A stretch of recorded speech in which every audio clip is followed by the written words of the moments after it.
Good morning and welcome to This Week. The perfect storm. You deserve better. I apologize. Outrage over Obamacare. We only spy for valid foreign intelligence purposes. A spying circus. The president's lowest poll numbers yet. Is Obama's second term slipping away? Has he lost control? What will it take to get it back? This morning, the only show where the White House responds. Tough questions for the president's top strategist.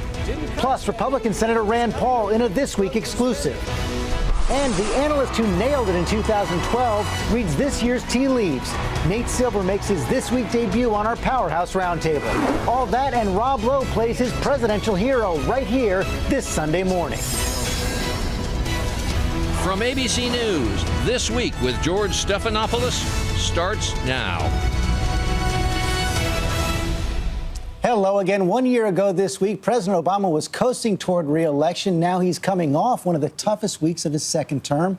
Let's start out with our chief White House correspondent, Karl, with more on that. So you've got the Obamacare troubles, you've got the NSA spying controversy, and now this new book, Double Down, goes inside the campaign of 2012 and shows that even winning campaigns aren't pretty on the inside. That's right, George. And perhaps most disturbing for a White House that prizes secrecy so much is how apparently some of the president's top aides leaked so much information to the authors of this book. In the president's weekly address, no mention of Obamacare or Veep switches. I want to cut through that noise and talk plainly about what we should do right now to keep growing this economy and creating new jobs. Just an effort to turn the page after one of the toughest weeks of his second term. Who would have thought that this joke over a week ago on Saturday Night Live? Millions of Americans are visiting healthcare.gov, which is great news.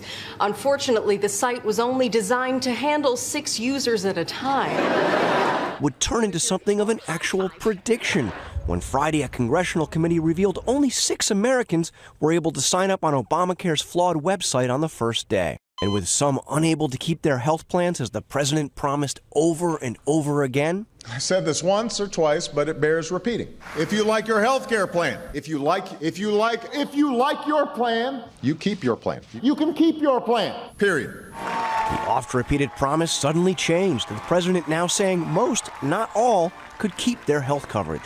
For the vast majority of people who have health insurance that works, you can keep it. Then there are the new bombshells in the book Double Down, including campaign staff resorting to an intervention after Obama's disastrous first debate, the president telling them, I just don't know if I can do this. His supposed take on Bill Clinton, I like him, in doses. And the splashiest claim, the Obama campaign secretly did research on the possibility of replacing Vice President Biden with Hillary Clinton. Did Vice President Biden know that the campaign was conducting polling and focus groups on the possibility of replacing him? John, I don't know the details of that. It was something that the president would never have accepted.